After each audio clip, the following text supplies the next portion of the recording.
Good afternoon. तो हमारा CA foundation सितंबर 2024 का इकोनॉमिक्स का पेपर हो चुका है। आइएगा आज हम इस पेपर को एक बार डिस्कस करते हैं।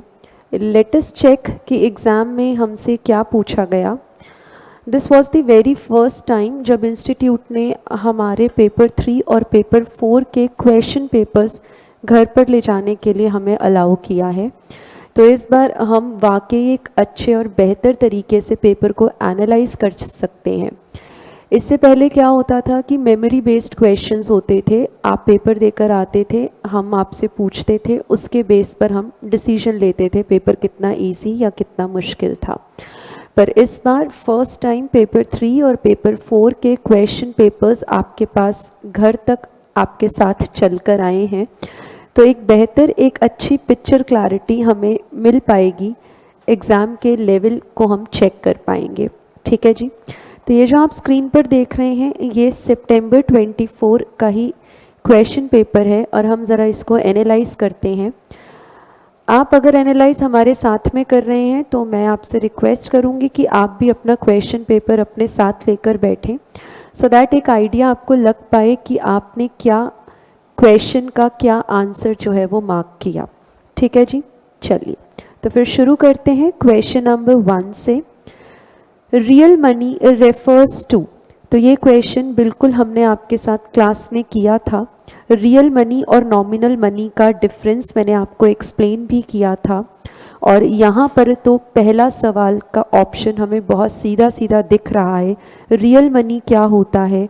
नॉमिनल मनी में जब हम इन्फ्लेशन या प्राइस लेवल एडजस्ट कर देते हैं तो रियल इनकम हमारे पास आती है। तो बिल्कुल वॉल्यूम 2 में हमने ये बात आपको यूनिट 1 में पढ़ाई थी। एज इट इज़ आपकी बुक में ऑलरेडी ये चीज़ मेंशन्ड है, क्लास में हमने आपको विद एग्जाम्पल्स ये चीज़ समझाई थी। ठीक है जी, तो आगे थोड़ा सा बढ़ते हैं। As of 1 February 2021 how many regional trade agreements were in force world wide?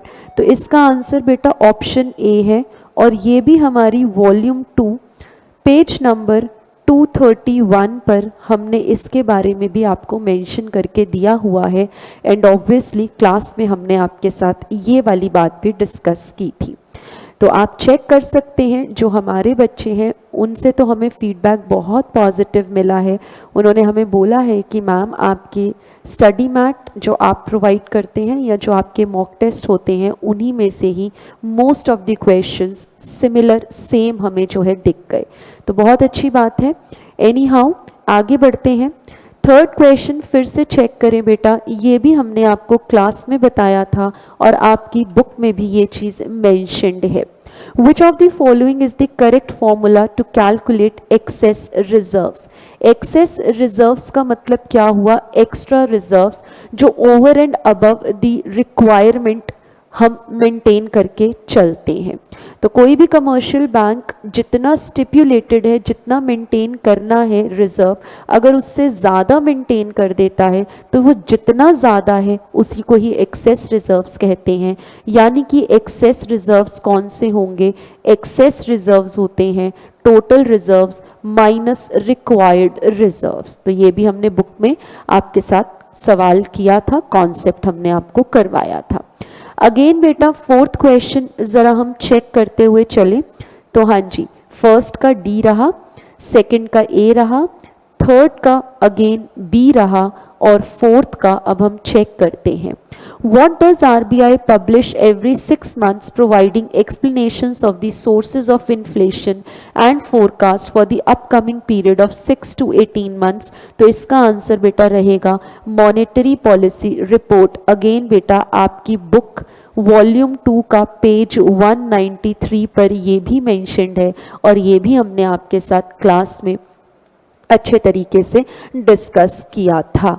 ठीक है जी, आगे बढ़ते हुए reverse repo rate is linked to repo rate in the following way.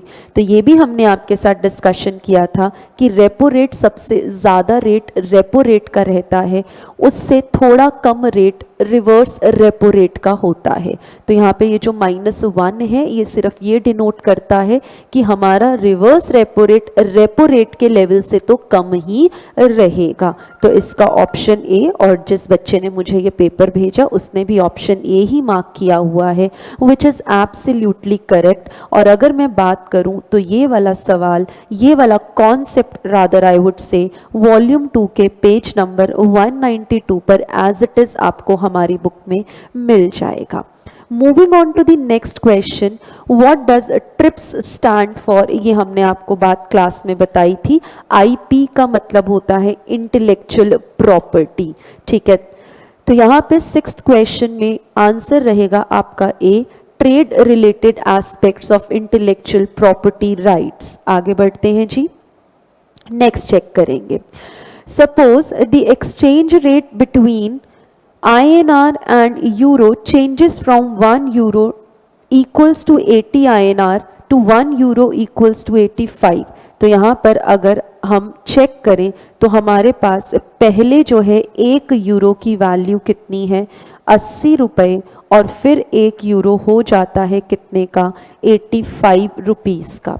तो यहाँ पर क्या पता चला, हमारी इंडियन करेंसी ने डेप्रिशिएट किया है और यूरोप की जो करेंसी है उसने एप्रिशिएट किया है, यानी कि INR has depreciated against EUR, that is European currency. Next, what does the principle of absolute advantage refer to? ये भी बेटा हमने आपके साथ क्लास में डिस्कशन किया हुआ है।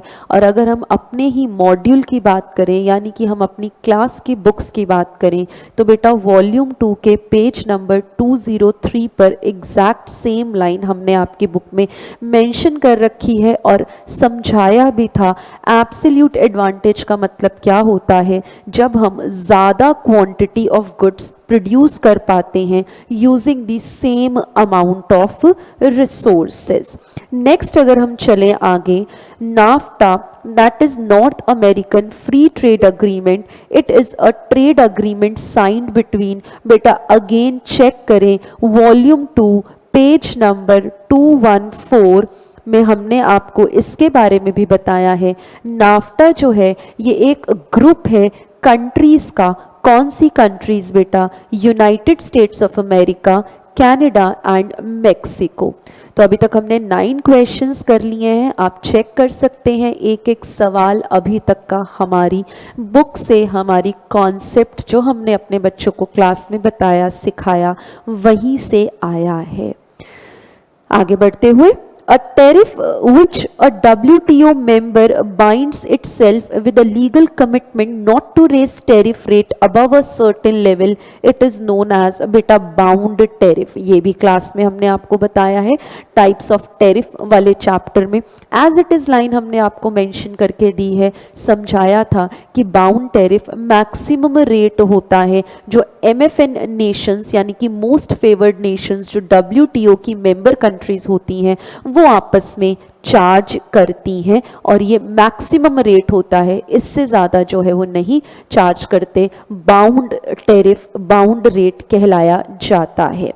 Which of the following is covered under TBT? Again बेटा आपकी वॉल्यूम 2 के पेज नंबर 217 पर हमने ये बात आपको मेंशन करके दी है, क्लास में समझाया था। Both food and non food traded products के बारे में TBT बात करता है। तो जिस बच्चे का ये पेपर आप देख सकते हैं, बच्चे ने डी ऑप्शन मार्क किया है, again this is a correct option. आगे बढ़ते हुए, which term is used for the rate between currencies Y and Z which is derived from given rates of another set of two pairs of currency, say X, Y, X and Z। तो बेटा जी ये वाला कहाँ पे मिलेगा ma'am? ये बेटा हमारे समरी नोट्स अगेन वॉल्यूम 2 के पेज नंबर 257 में, जो हम आपको हर चैप्टर के एंड में कुछ समरी नोट्स प्रोवाइड करते हैं, वहाँ पर हमने इसके बारे में भी मेंशन किया हुआ है। क्रॉस रेट इसका आंसर रहेगा, बच्चे ने भी डी ही ऑप्शन को मार्क किया है, करेक्ट ऑप्शन है। आगे चलेंगे। What is the main difference between FDI and FPI? ये हमने आपको एक्सप्लेन किया था। FDI बेटा जी ये फिजिकल एसेट्स में जो है इन्वेस्टमेंट किया जाता है, पर किसी कंट्री के फाइनेंशियल मार्केट में जब हम इन्वेस्टमेंट करते हैं तो वो FPI के नाम से जाना जाता है। ऑप्शन बी इसका करेक्ट आंसर रहेगा। FDI creates physical assets while FPI involves only financial assets। Next आगे बढ़ते हुए आगे हम जो है चेक करेंगे, सुनेंगे। Foreign corporations invest in India to benefit from country's particular investment privileges such as tax breaks and comparatively lower salaries. This is an example of again बेटा FDI का ये एग्जाम्पल रहेगा। कैसे पता चला मैम? इन्वेस्टमेंट की बात हो रही है, हम इन्वेस्टमेंट कर रहे हैं किसी पर्टिकुलर कंट्री में जाके क्योंकि वहाँ पे हमें टैक्स बेनिफिट मिलता है या वहाँ की शायद लेबर जो है वो सस्ती है, हमें कम वेजेस में काम जो है हम करवा लेते हैं। तो ये सब बातें तो बेटा FDI में ही होती हैं, FPI में नहीं रहती हैं। तो इस पेज के आंसर्स की बात करें तो A, D, D, B और फिर C। अभी तक आप देख सकते हैं ये सभी बातें हमने आपके साथ क्लास में डिस्कस की हुई हैं, कुछ भी अभी तक नया हमें नहीं मिला है जो हमने क्लास में आपको कवरेज ना दिया हो। On which date was the apex policy making body, that is the planning commission, replaced by NITI Aayog? ये क्लास में भी मैंने आपको बहुत अच्छे से लॉजिकली डेट्स मैंने आपको एक्सप्लेन की थी। अगर आपको याद हो, हम आपको नीति आयोग की साइट पर लेकर गए थे, हमने आपको प्रॉपर कैलकुलेशंस दी थी कि ये डेट कैसे जो है वो बन रही है। ठीक है जी, कितने समय के बाद जो है नीति आयोग आया, प्लानिंग कमीशन कितने समय के बाद हटा और नीति आयोग जो है वो आया। ठीक है जी, तो यहाँ पे क्वेश्चन क्या पूछ रहा है? On which date was the apex policy making body planning commission replaced by NITI Aayog? तो अभी नीति आयोग है, पहले प्लानिंग कमीशन होता था। ये हरकत कब हुई है? 1 जनवरी 2015 में आपकी बुक में ये बात भी मेंशन्ड है। Which government scheme supports and promotes organic farming as well as the improvement of soil health? बेटा इसका आंसर डी रहेगा, परंपरागत कृषि विकास योजना। तो ये परंपरागत कृषि विकास योजना, ये बात बेटा आपकी बुक के पेज नंबर 294 पर आप देख सकते हैं। क्लास में हमने ये भी जो है लिया था। Which initiative aims at the empowerment of micro small medium enterprises? MSME की बात उद्यमी भारत करता है। ये बेटा आपकी वॉल्यूम 2 के पेज नंबर 297 पर आपको मिल जाएगा। Transportation, storage, real estate services, public administration, education, ये सब किस में कवर्ड होती हैं बेटा? टर्शरी सेक्टर में। ये सभी सर्विसेज हैं, तो सर्विसेज के लिए हम टर्शरी सेक्टर की बात करते हैं। Which of the following is a feature of green revolution? Again बेटा ऑप्शन डी आपकी बुक का ही क्वेश्चन है, क्लास में हम आपके साथ कर चुके हैं। On which date was the new industrial policy announced? Again बेटा 24 जुलाई 1991, ये इस दिन पर न्यू इंडस्ट्रियल पॉलिसी अनाउंस की गई थी। Which of the following statement is true in relation to the object of the national data and analytics platform NDAP? तो बेटा यहाँ पर हमारा आंसर क्या रहेगा? क्योंकि इन्होंने ट्रू स्टेटमेंट पूछी है, हमारे पास इसका जवाब रहेगा क्या? ऑप्शन ए के साथ हम जाएंगे, to facilitate and improve access to Indian government data. ये बात आपको हमारी बुक के पेज नंबर 292 पर देखने को मिल जाएगी। और NDAP की बात करें तो मैंने आपको क्लास में क्रोम पर इसकी वेबसाइट भी जो है ओपन कर दिखाई थी। मैंने आपको थोड़ा सा हिंट दिया था कि यहाँ पर क्या चीज़ें हमें अवेलेबल होती हैं। तो to facilitate improve access to Indian government data NDAP का इस्तेमाल किया जाता है। IDU report published in November 2022, it is published by बेटा ये वर्ल्ड बैंक की तरफ से जो है ये पब्लिश होती है। नेक्स्ट देखेंगे फुल फॉर्म ऑफ DPIIT, ये बेटा इसका आंसर ऑप्शन डी रहेगा, आपको पेज नंबर 296 ऑफ वॉल्यूम 2 में मिल जाएगा। Department for promotion of industry and internal trade. हमने आपसे क्लास में कहा था कि हर एक चीज की फुल फॉर्म्स लर्न करना बेहद जरूरी है, एग्जाम में पूछी जाती हैं। Which of the following is not the aim of methanol economy program? तो बेटा इसका आंसर ऑप्शन डी रहेगा। कैसे पता? पेज नंबर 293 पे हमने आपके साथ इस कॉन्सेप्ट के बारे में भी डिस्कशन किया था। मैम डी गलत क्यों है? क्योंकि बेटा यहाँ पे अक्षर इंडस्ट्रियल लिखा है, हम यहाँ पर इंडस्ट्रियल की नहीं, एज पर इंस्टीट्यूट का study mat municipal solid waste की बात करते हैं। ठीक है जी, तो ये एक छोटा सा जो है इंस्टीट्यूट ने चेंज कर दिया लाइन और क्वेश्चन आपके सामने आ गया। एनी हाउ इसका कवरेज भी हमारी बुक में था, पेज नंबर 293 वॉल्यूम 2 में। Which of the following is related with the total arrangements for the production and distribution of goods and services? इस चीज को बेटा हम बोलते हैं इकोनॉमिक सिस्टम। ये आपको कहाँ पे हमने पढ़ाया था? जहाँ पे हमने आपके साथ डिस्कशन किया था capitalistic, socialistic and mixed economy के बारे में। बिल्कुल उसी टॉपिक के ऊपर ही हमने ये वाली लाइन आपकी बुक में दे रखी है, आपको क्लास में समझाई गई है। Business economics, it is basically concern with micro economics. Suppose the price elasticity of demand of a firm for its product is -1.2, तो बेटा डिमांड की इलास्टिसिटी दे रखी है, ऑब्वियसली माइनस में होगी, पर हम अपना इंटरप्रिटेशन एब्सोल्यूट वैल्यूज की टर्म्स पर करेंगे। वैल्यू है ग्रेटर देन 1, यानी कि इलास्टिक डिमांड जो है वो रहेगी। If the price of the product is increased by 5% then it is most probable that, तो किस चीज की होने की ज्यादा संभावना है, प्रोबेबिलिटी है, चांसेस हैं? बेटा आंसर रहेगा ऑप्शन ए। क्लास में हमने आपको TR और इलास्टिसिटी डिमांड चैप्टर में इस कॉन्सेप्ट को पढ़ाया था, जहां पर इफेक्ट्स को हमने चेक किया था, प्राइस इफेक्ट या क्वांटिटी इफेक्ट कौन सा स्ट्रॉन्गर होता है, तो ये भी हमने क्लास में कवर किया हुआ है। If I have to tell you about the page number, तो बेटा हमारी बुक के यानी कि वॉल्यूम 1 के पेज नंबर 20 पर मैंने ये आपको पढ़ाया था। Prices in the capitalist economy, ये आपको पता है कैपिटलिस्टिक इकोनॉमी में ऑटोमेटिक प्राइस मैकेनिज्म काम करता है, जिसका मतलब है market forces of demand and supply.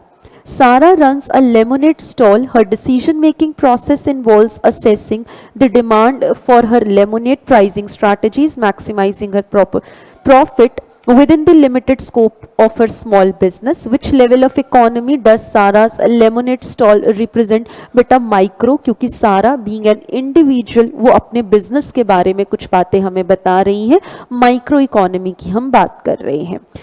In which economy the material means of production, that is factories, capital, mines, etc., they are owned by the whole community represented by the state. State का मतलब हमने आपसे बार बार class में share किया है, government के लिए state अक्षर इस्तेमाल होता है, और जहां पर बेटा जी गवर्नमेंट आ गया बाय द होल कम्युनिटी, यानी कि पूरा का पूरा कम्युनिटी, वो कौन जो है रिप्रेजेंट उसको कर रहा है? हमारी गवर्नमेंट। इसका मतलब हम सोशलिस्टिक इकोनॉमी की बात कर रहे हैं। Moving on to the next, mister X and Y are rich rivals and in a party Mr. X wears an expensive dress, and on seeing it Mr. Y, who also has the same dress, decided to reject the use of the same dress further. Rather Mr. Y will try to use an even more expensive one. Which effect Mr. Y which effect affects Mr. Y? तो बेटा as it is, same example, page number 4 volume 1 snob effect में हमने आपको difference में ये वाला point दे रखा है, जहां पे आपने स्नॉब और बैंड वेगन इफेक्ट का डिफरेंस किया था। पेज नंबर 4 में सिमिलर एग्जाम्पल, सेम एग्जाम्पल आपको जो है हमारी बुक में मिल जाएगा, आंसर स्नॉब इफेक्ट रहेगा। If the income elasticity of a specific type of good is greater than 1, तो बेटा वो लग्जरी गुड्स होते हैं। Demand function of a product is expressed as Q equals to 1000 minus 50p। ये मुझे समझ में आ गया, शायद आपको भी आ जाए कि इक्वेशन में दे रखा है तो पॉइंट इलास्टिसिटी ही कैलकुलेट करने को वो हमें बोलेगा, यानी कि इलास्टिसिटी कैलकुलेट करने के लिए पॉइंट इलास्टिसिटी ही इस्तेमाल करना पड़ेगा। तो पॉइंट इलास्टिसिटी के लिए यदि मैं निकालूं सबसे पहले अपना क्या dq/dp की अगर हम बात करें तो हमारा dq/dp की वैल्यू रहेगी बेटा कितनी, इग्नोरिंग माइनस साइन, ठीक है, तो 50 यहाँ पे वैल्यू हम लेकर चल रहे हैं। उसके बाद हम क्या करते हैं, इसी में हमने वैल्यू डालेंगे अपने प्राइस की जो कि 10 दे रखा है सवाल में, क्वांटिटी मेरे पास 500 आ जाती है। ईडी की बात करें तो dq/dp इंटू p/q, ये हमने 50 निकाला। P अपॉन Q की बात करें 10/500, आंसर बेटा 1 आता है। माइनस क्यों लगाया, क्योंकि हम डिमांड इलास्टिसिटी की बात कर रहे हैं, ठीक है जी। नेक्स्ट बढ़ते हुए आगे, with respect to the properties of indifference curve which of the following is false. False की बात करें तो बेटा यहाँ पर intersecting point of two indifference curve, कैसी बातें करते हो, इंडिफरेंस कर्व इंटरसेक्ट नहीं कर सकते हैं, तो ये बात जो है वो फॉल्स है, गलत है। The price of a commodity is 10 rupees per unit. At this price, quantity supplied is 500 units. Price elasticity 1.25. Price हमें निकालना है यदि 20% ज़्यादा अपने को सप्लाई करना है तो आइएगा चेक करते हैं। जब प्राइस मेरा 10 रुपये है तो क्वांटिटी 500 यूनिट्स है, ये प्राइस मुझे निकालना है। और सवाल क्या कह रहे हैं, प्राइस तब निकालो जब हम 20% एक्स्ट्रा सप्लाई कर रहे हैं, यानी कि इसका 20% और बढ़ाते हुए हम 600 यूनिट्स जो हैं वो सप्लाई कर रहे हैं। तो यहाँ पे ES की बात करें, डेल्टा Q/डेल्टा P इंटू P/Q, ES की वैल्यू 1.25, डेल्टा Q बेटा 100 रहेगा, अपॉन डेल्टा P हमें निकालना है, इंटू P 10/500। तो यहाँ से बेटा डेल्टा P की वैल्यू आई गेस 1.6 आती है। क्योंकि हमारी क्वांटिटी सप्लाइड बड़ी है तो as per law of supply price भी बढ़ना चाहिए। पहले 10 था, अब 1.6 और बढ़ता हुआ 11.60 रुपए पर हमारा प्राइस आ गया। ऑप्शन ए रहेगा। If change in quantity demanded is 60% and change in advertisement expenditure 20%, advertisement elasticity, पहली बात तो पॉजिटिव ही होती है, ये हमें पता है। ये कैसे आएगा, हमारा change in quantity demanded divided by हमारा खर्चा एडवर्टीजमेंट पर, यानी कि 60/20, it comes out to be 3। Next, at higher levels of output, average total cost and average variable cost curve comes closer because, ये आपको पता है बेटा, क्या मैम आप याद करें हमने आपको क्लास में भी समझाया था, बुक में ही ये सवाल आपको हमारा मिल जाएगा। आपको पता है ये MC कर्व होता है मेरा, ये कौन सा था, ये हमारा AVC कर्व था, ये AC कर्व होता है और कुछ ऐसा मेरा AFC कर्व जाता है। तो आपको याद होगा बेटा जी, हमने आपसे कहा था ये जो डिफरेंस है किसका, इस AC और ये डिफरेंस AC और AVC का जो डिफरेंस है वो बेटा कम होता रहता है। दोनों कर्व्स आपस में कम डिस्टेंस पर दिखाई देते हैं। ऐसा क्यों, क्योंकि बेटा एवरेज फिक्स्ड कॉस्ट जो है वो क्या हो जाती है, it accounts for relatively smaller percentage of average total cost. Again बेटा जी आपकी बुक का सवाल कॉन्सेप्ट क्लास में लिया गया था। नेक्स्ट पर जाएंगे, an increase in consumer surplus, अगर कंज्यूमर सरप्लस बढ़ रहा है यानी कि प्रोडक्ट के प्राइसेस कम हुए होंगे। Which tool does the ordinal utility approach uses to analyse consumer behaviour, ये आपको पता है इंडिफरेंस कर्व अप्रोच जो है वो ऑर्डिनल नेचर की है, law of diminishing marginal utility cardinal nature का है। The price of 1 kg of T is ₹50। At this price 10 kg of T is demanded. यदि प्राइस कॉफी का 30 से 40 पे जाएगा, क्वांटिटी टी की 10 से 15 पर जाती है। तो यहाँ पे सबसे पहली बात तो क्या, अगर प्राइस बढ़ रहा है क्वांटिटी भी बढ़ रही है, ये है दोनों सब्स्टिट्यूट, वैल्यू आएगी पॉजिटिव।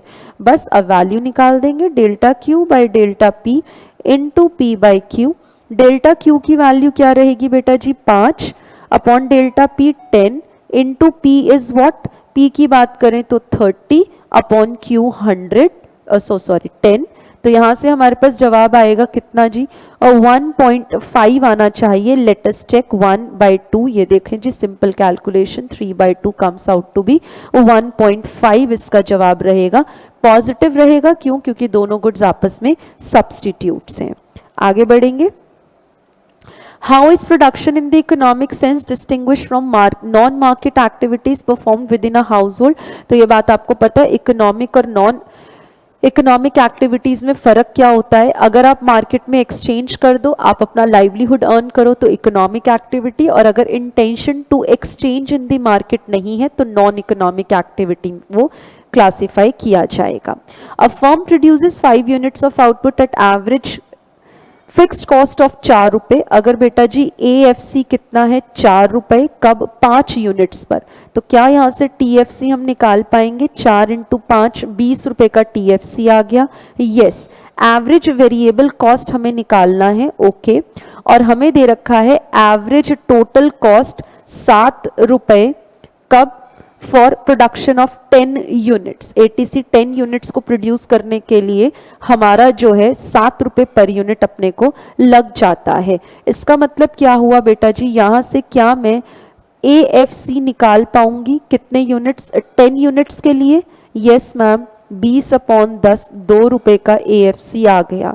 ATC भी है 10 यूनिट्स का, AFC भी है, तो बचा हुआ 5 रुपए क्या होगा? AVC होगा। ऑप्शन A रहेगा।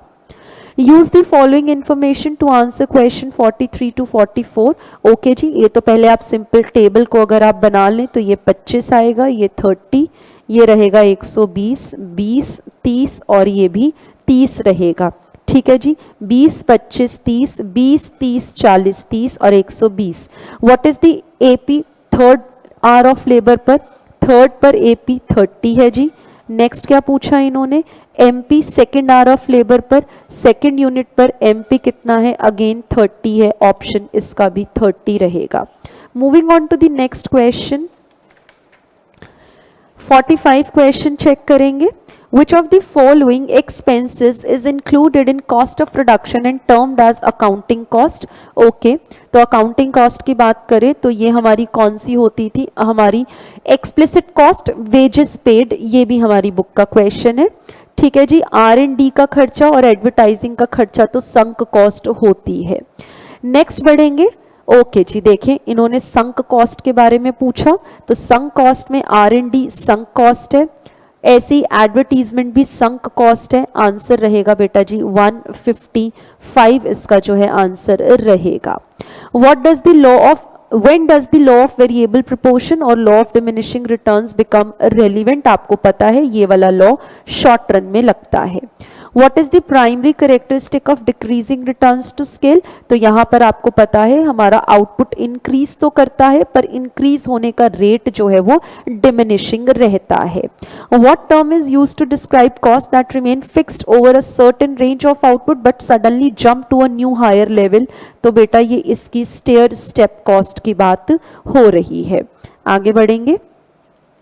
Which market covers a wider area such as few adjacent cities, parts of states or a cluster of state? बेटा इसका आंसर रीजनल मार्केट जो है वो रहेगा। कुछ साथ की आसपास की स्टेट्स का क्लस्टर अपने आप जो है वो अपने आप के साथ जोड़ता हुआ चलता है, ऐसी मार्केट को रीजनल मार्केट बोला जाता है। When should a competitive firm consider shutting down? ये तो बहुत ही आसान सवाल, क्लास में अभी तक बेटा एक भी सवाल ऐसा नहीं दिखा जो हमने कोर्स में क्लास में कवरेज ना किया हो। शटिंग डाउन का आपको पता है क्या होता है हमारा कंडीशन, AR अगर AVC से कम है हम शट डाउन कर देंगे। आंसर चेक करो बेटा, ऑप्शन ए, प्राइस का मतलब AR ही होता है, it is below AVC। Next check करें बेटा, 52 भी मैंने आपको क्वेश्चन इंपॉर्टेंट मार्क करवाया था। परफेक्टली कॉम्पिटिटिव फर्म का सप्लाई कर्व कौन सा होता था? MC curve. MC कर्व का वो हिस्सा जो AVC के अबव लाई करता है, portion of MC curve which lies above the AVC curve. Next आगे बढ़ते हुए तो इन दोनों का 51, 52 दोनों के ऑप्शन ए रहेंगे। 3 major smartphone manufacturers Alpha, Tech, Beta Mobile and Gamma Gadgets dominate smartphone market, these companies are in constant competition for market share and innovation. Which type of market structure? Check करो बेटा, तीन लोग हैं यानी कि few sellers हैं। आपको पता है ओलिगोपोली का जो है ये फीचर रहता है, वहां पे 2 से 8-10 तक के जो है हमारे नंबर ऑफ सेलर्स जाते हैं, फ्यू सेलर्स होते हैं। नेक्स्ट आगे बढ़ेंगे। If marginal revenue for 1 unit, okay, जब पहला यूनिट पर एमआर कितना 10, दूसरे पर 5, तीसरे यूनिट पर 3 है, तो हमें टीआर बताना पड़ेगा। तो बेटा टीआर पहले पे तो इतना ही रहेगा, ये 15 हो गया, और अब कितना हो जाएगा 18 जो है आएगा आंसर 18 डी ऑप्शन रहेगा। नेक्स्ट आगे बढ़ेंगे। Talcum powder market is an example of बेटा इम्परफेक्ट ओलिगोपोली। बच्चे ने बिल्कुल सही मार्क किया है, आपको वॉल्यूम 1 के पेज 244 पर ये देखने को मिलेगा, क्लास में हमने डिस्कशन किया हुआ है। A software company engages in price discrimination, OKG, for its product. The company identifies different market segment, charges different prices based on perceived differences in willingness to पे। तो आपको पता है बेटा ये कहाँ पर होता है प्राइस डिस्क्रिमिनेशन? अगेन मोनोपोली का ये फीचर रहता है। आएंगे क्वेश्चन नंबर 57 पे। What happens to the equilibrium price when there is decrease in the supply with no change in demand? Okay, demand को चेंज नहीं करना। ये हमारा कौन सा कर्व है? हमारा डिमांड कर्व, ये हमारा सप्लाई कर्व, और हमें सप्लाई को डिक्रीज करवाना है। ठीक है जी, सप्लाई को डिक्रीज करवा देते हैं तो ये पॉइंट अपने को मिलेगा। ठीक है, ये पुराना पॉइंट, ये हमारा नया पॉइंट, प्राइस जो है वो बढ़ जाएगा, पुराने लेवल से प्राइस हमारा बढ़ गया है। Equilibrium price goes up. In case of demand decreasing and supply increasing, what is expected? तो देखो बेटा डिमांड कम हो रही है, सप्लाई बढ़ रही है, ऑपोजिट डायरेक्शन है। ये हमने आपको सिखाया था क्या होगा इस केस में। हम क्या नहीं बता पाएंगे? आउटपुट तो नहीं बता पाएंगे, लेकिन इक्विलिब्रियम प्राइस जरूर बता पाएंगे। डिमांड कम है, सप्लाई ज्यादा है, सप्लाई को कम कर दो या डिमांड को बढ़ा दो, दोनों के लिए प्राइस को हमें क्या करना पड़ेगा? प्राइस को कम करना पड़ेगा। डन है ये बात। सप्लाई को कम कैसे कर पाएंगे? जब प्राइस कम होगा। डिमांड को बढ़ा कैसे पाएंगे? जब अगेन हमारा प्राइस कम होगा। ठीक है जी। Next, in Ricardo's view what does exchange value represent? Option C, बच्चे ने बिल्कुल सही मार्क किया है। आगे बढ़ेंगे। Condition for equilibrium of firm under perfect competition, ये आपको पता है एमआर इक्वल्स टू एमसी, और दूसरी कंडीशन रहती है क्या कि हमारा जो कर्व है MC curve, it should cut the MR curve from below. Option D रहेगा। बुक का सवाल है, हमने आपको करवाया है। A market structure in which all the individuals are price taker, देखो कितना मुश्किल सवाल पूछ लिया इन्होंने आपसे। perfect competition. According to King demand curve hypothesis, why does the demand curve facing an oligopolist have a kink at the prevailing price? तो बेटा king का मतलब ही क्या होता है? किंग के ऊपर वाला हिस्सा इलास्टिक होता है और नीचे वाला हिस्सा इन इलास्टिक जो होता है, यानी कि below it is inelastic, above जो है वो इलास्टिक रहता है। A market structure in which there is only single buyer single seller, again बेटा अभी तक कोई भी सवाल ऐसा नहीं जिसका कवरेज हमने क्लास में ना किया हो। इसका आंसर क्या रहेगा? Bilateral monopoly. बच्चे ने बिल्कुल सही आंसर मार्क किया है। मोनोपोलिस्टिक कंपटीशन का फीचर ये तो हमें यहीं पर ही मिल गया। डिफरेंशिएटेड प्रोडक्ट, अगेन बेटा आपसे टेस्ट में भी पूछा है और क्लास में भी हमने आपको ये समझाया था। आगे बढ़ेंगे। Suppose consumption of an economy is given by C equals to 30 plus 0.5y। Investment का भी इक्वेशन दिया है। इक्विलिब्रियम लेवल ऑफ इनकम निकालना है, आपको पता है एट इक्विलिब्रियम y क्या हो जाएगा? C plus I. y equals to C की वैल्यू डालते हुए 30 प्लस 0.5y, i की वैल्यू दी है 12 प्लस 0.15y। इक्वेशन सॉल्व करते हुए बेटा y आ जाएगा 120। बच्चे ने 120 मार्क किया, अगेन ये करेक्ट आंसर है। आगे, which of the following refers to the mixed income, बहुत ही आसान सवाल, हमने आपको क्लास में बताया था कि कुछ पेमेंट्स, फैक्टर पेमेंट्स को हम सेग्रीगेट नहीं कर पाते तो उनको हम एक हेड के अंडर जो है लिख देते हैं, उसको हम बोलते हैं क्या, mixed income. What does disposable personal income represent, तो ये हमारा डीपीआई कैसे निकलता था, पर्सनल इनकम माइनस टैक्सेस कर दो माइनस नॉन टैक्स पेमेंट्स जो है हम किया करते थे, यानी कि आंसर रहेगा हमारे पास ए, वो इनकम जो अब लोग या तो कंज्यूम करेंगे या फिर सेव करेंगे। आगे बढ़ते हुए, ratio between nominal GDP and real GDP, ओहो कितना मुश्किल सवाल, ऑप्शन ए आपका रहेगा, इसको हम डीफ्लेटर बोलते हैं। इसके प्रैक्टिकल सवाल भी हमने आपके साथ किए थे, बुक में दिए गए हैं। If the GDP deflator of a country in the year 2020 दे रखा है, 2021 का दे रखा है, ओ इन्फ्लेशन रेट निकालना है, तो आपको पता है बेटा ये कैसे कैलकुलेट होगा, डीफ्लेटर जो 2021 में था 157.33 माइनस 140.75 अपॉन 140.75 जो बेस का रहता है इनटू में 100, इसको सॉल्व करते हुए answer 11.78। If GDP at market price 6700, okay ji, GDP market price पर दे रखा है, डेप्रिसिएशन दे रखा है, एनडीपी अपने को बताना है मार्केट प्राइस पर, तो देखें जी ग्रॉस से नेट के लिए हम डेप्रिसिएशन को उड़ा देंगे, 6700 माइनस करेंगे क्या 530, तो एनडीपी एट एमपी आ जाएगा, दैट इज 6170। ठीक है जी, बहुत ही डायरेक्ट सवाल, हमने आपको ये फॉर्मूलेस भी डिराइव करके सिखाए थे, समझाया था, रट्टे तो हमने नहीं मारे थे। इन 3 सेक्टर मॉडल, अगेन बेटा आपकी बुक का सवाल, क्लोज्ड इकोनॉमी का मतलब कौन कौन होगा, यहाँ पे हमारा प्राइवेट बिजनेस और हमारा गवर्नमेंट सेक्टर होगा, फॉरेन सेक्टर यहाँ पर इन्वॉल्व नहीं होता, यानी कि क्लोज सेक्टर में हमारा C+I+G की बात करते हैं, ये भी आपकी बुक का ही क्वेश्चन है। कंजम्पशन, इन्वेस्टमेंट, गवर्नमेंट स्पेंडिंग जो है वो यहाँ पर देखी जाती है।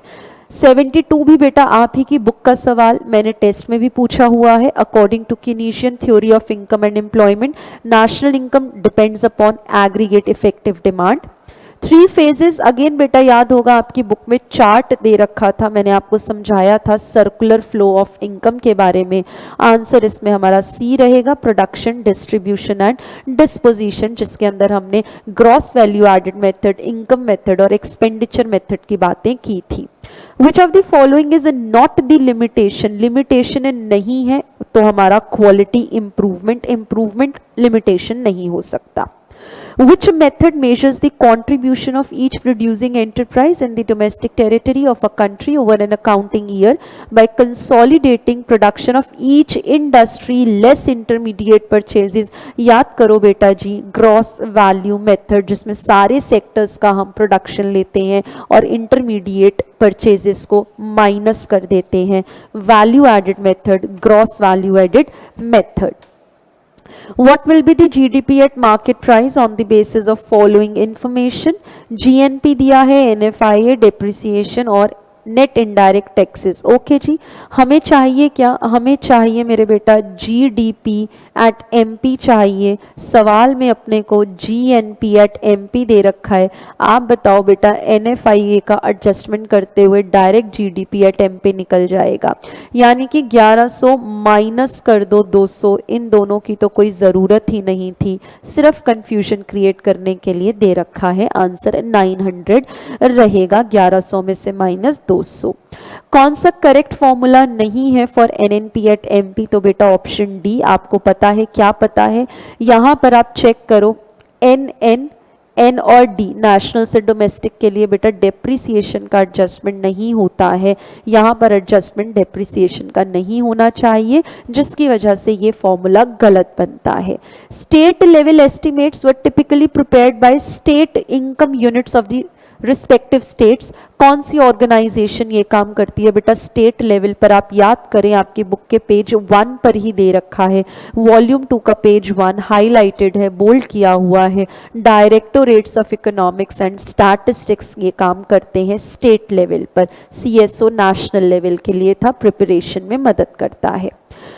What will be the total income if the value of APC 0.4 है, कंजम्पशन 900 है, तो बेटा APC कैसे निकलता है, कंजम्पशन अपॉन इनकम 0.45, कंजम्पशन है 900 का upon y comes out to be 2000, absolutely correct. आगे बढ़ते हुए, during what time the production of weapons and arms increase and most of the resources of the country are diverted for their production। तो बेटा arms and ammunition का production तो कब होगा, जब वॉर हो रहा होगा।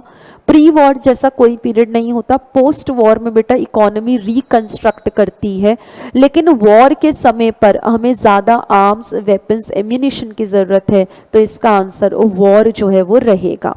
In recovery phase of business cycle, process of reversal is initially felt in the, बेटा इसका आंसर रहेगा लेबर मार्केट। मैम क्यों लेबर मार्केट, क्योंकि बच्चा जब रिकवर हम कर रहे हैं, हम रिकवर जब कर रहे हैं या एक्सपेंशन होता है या कॉन्ट्रैक्शन होता है, सबसे पहले हम एम्प्लॉयमेंट अपॉर्चुनिटीज़ को ही चेक करते हैं, वो सबसे बढ़िया इंडिकेटर होता है। अगर एम्प्लॉयमेंट अपॉर्चुनिटीज़ मिल रही हैं तो इकोनॉमी एक्सपैंड कर रही है, रिकवर कर रही होगी, तो लेबर मार्केट इसका आंसर रहेगा। जो भी ऑप्शंस दे रखे हैं, लेबर मार्केट बेहतर ऑप्शन रहेगा।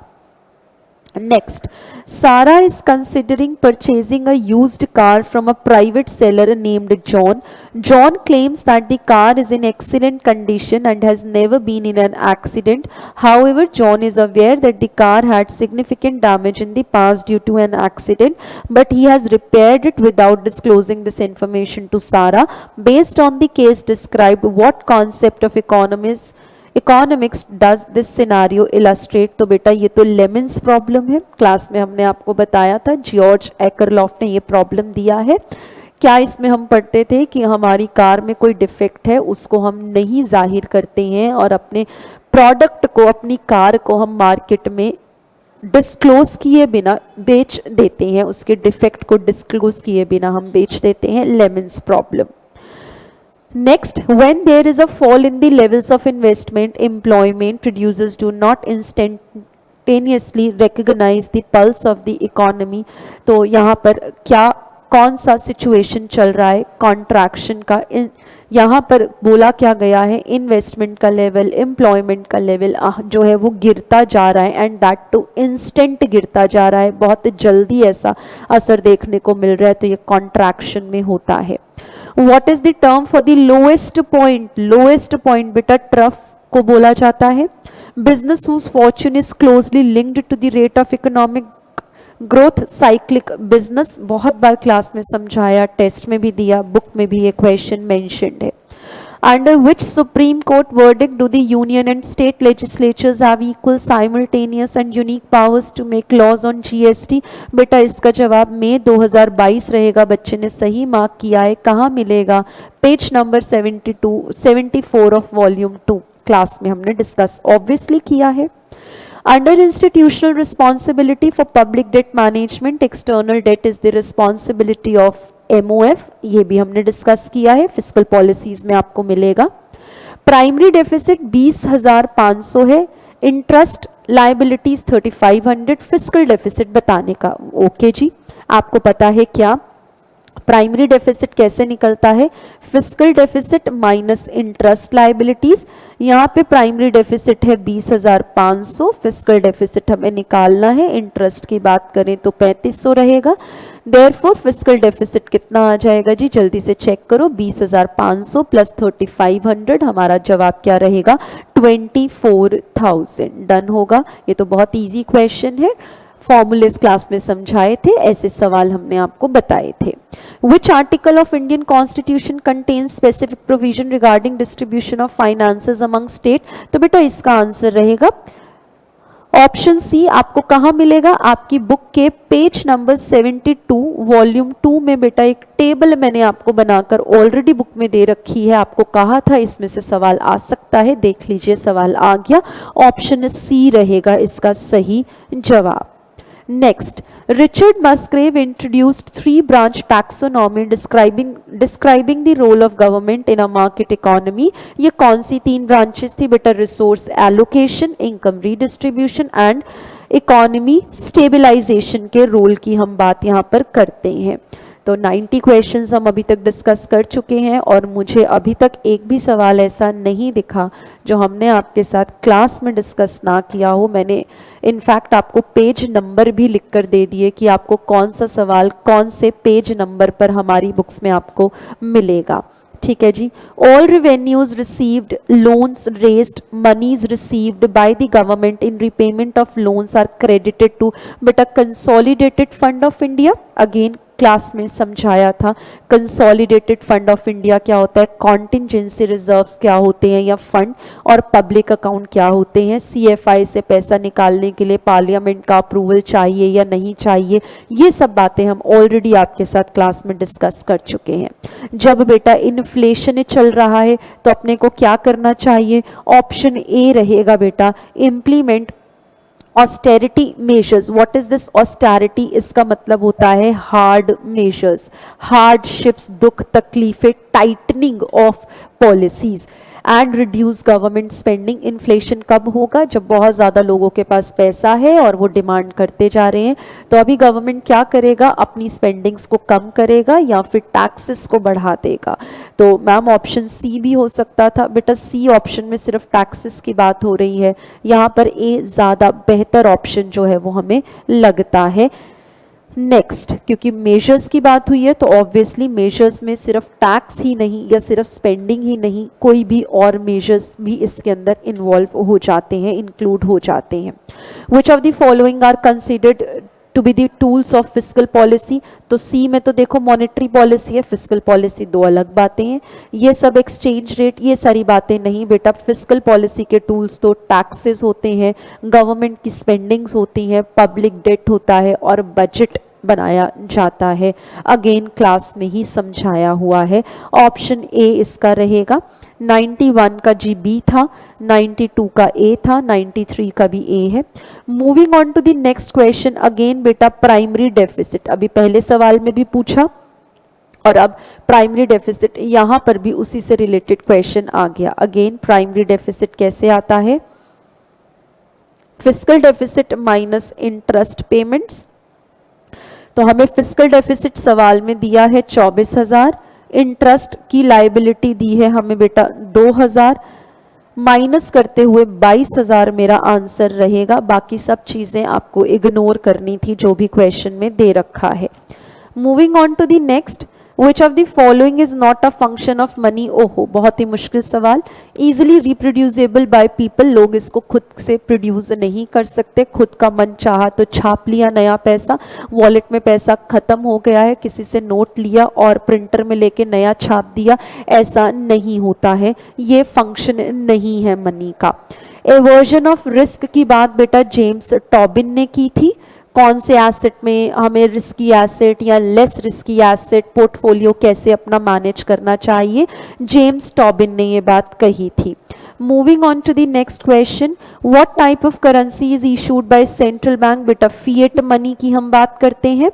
इन an economy the money supply 500 है, ओके, वेलोसिटी 5 है, नंबर ऑफ ट्रांजैक्शंस 10,000 है, प्राइस लेवल आप याद करें बेटा, ये सवाल मैंने आपसे टेस्ट में पूछा हुआ है एंड आई टोल्ड यू कि हमारी बुक में कोई प्रैक्टिकल क्वेश्चन इनसे रिलेटेड नहीं है, स्टिल आपसे ऐसा सवाल पूछा जा सकता है। तो ये हमारी टेस्ट का ही जो है वो क्वेश्चन ऐसा हमने आपसे पूछा है। आपको पता होगा mv बराबर होता है pt के।